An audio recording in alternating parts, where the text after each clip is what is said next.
In the first movement of the Telemann Sonata, as in every movement of the Telemann Sonata, you must employ a nice legato tongue. Legato tongue is something that most people struggle with in their younger years of playing trombone, but I think through enough listening of professionals and really thinking about what kind of articulation you're trying to get, you can get it down. For me, I think about having a daw tongue, but make it a soft daw tongue. So instead of saying D, D, D, I'm thinking D, D, D. So there's less impact on where the tongue hits. Make sure that you also employ a very fast slide. Even though it's legato, it doesn't mean that your slide is slow. Okay, make sure that the airstream is very long. That way you can really get that long sound that you're looking for. Here are some examples of me playing without a legato tongue, and then some examples of me playing with a legato tongue. See if you can spot the difference, and obviously the one that we're going for is the one with the clean, nice, smooth sounding legato tongue.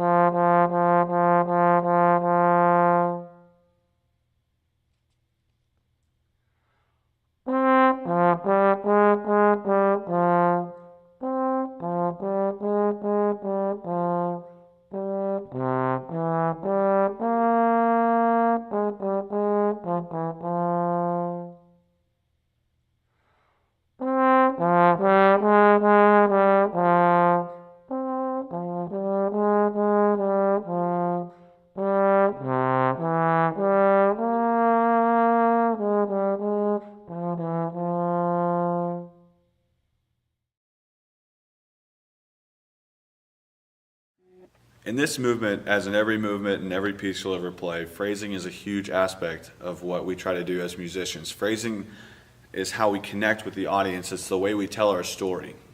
Good speakers, good public speakers have great phrasing, have great ways of connecting with the audience on another level, okay?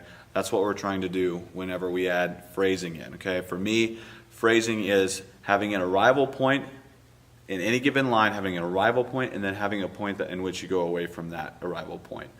So in the example that I'm going to give, I'm going to play measures 9 through 13 with no phrasing, and then I'm going to play measures 9 through 13 with phrasing.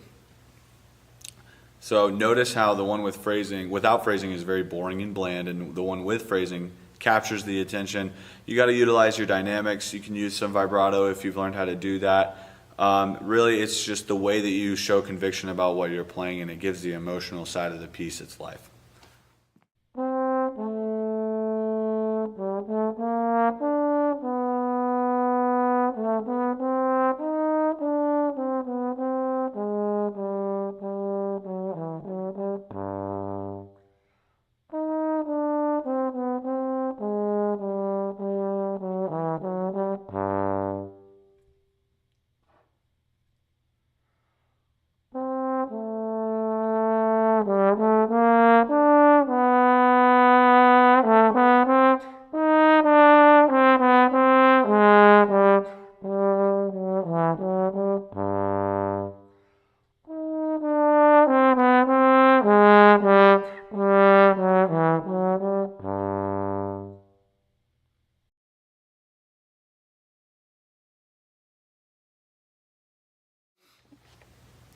I can't stress enough how important it is in this first movement that you practice with a metronome. The number one issue that I run into listening to anybody play this piece is their inability to keep a good time. Okay, so for me, my personal preferences for tempos on this piece is eighth note equals 100 or quarter note equals 50. I think that you should be able to count through it. If you can't count through it, you can't play through it. So for me, I personally use the triplets. I count 1 lolly, 2 lolly, 3 lolly, okay? And then for 16th notes, I use 1 E and a, 2 E and a. And then for 8th notes, I would use 1 and, 2 and then obviously quarter notes will get 1. So if you cannot count this piece, if you can't sing this piece with a solid click, you're not allowed to use vibrato yet. You must be able to do that first, and then you can add in the rubato, and then the rubato itself will make a lot more sense, okay? Here's a few examples of me playing some passages of this piece with a quarter note equals 50 beat, and notice the consistency of the downbeat, Okay, you have to be able to play this, every part of this with a metronome first, and then take the metronome out.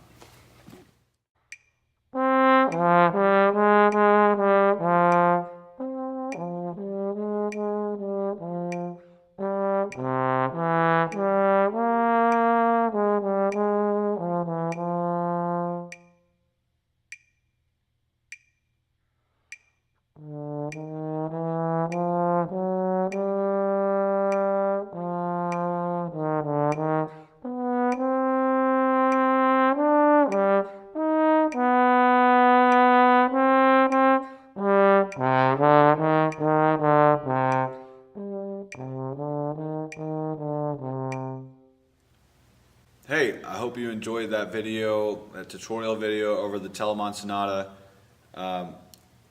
We're looking to put together more projects like this. Myself and Michael Attaway, we're going to be putting together these practice videos along with a bunch of other musicians. So we're putting together a website for it, so stay tuned on all the details for that. Also, July 8th, 2019, this year, Prosper High School is hosting a brass camp put together by me and Mr. Attaway. We're going to have guest artists with us. We're super excited about it.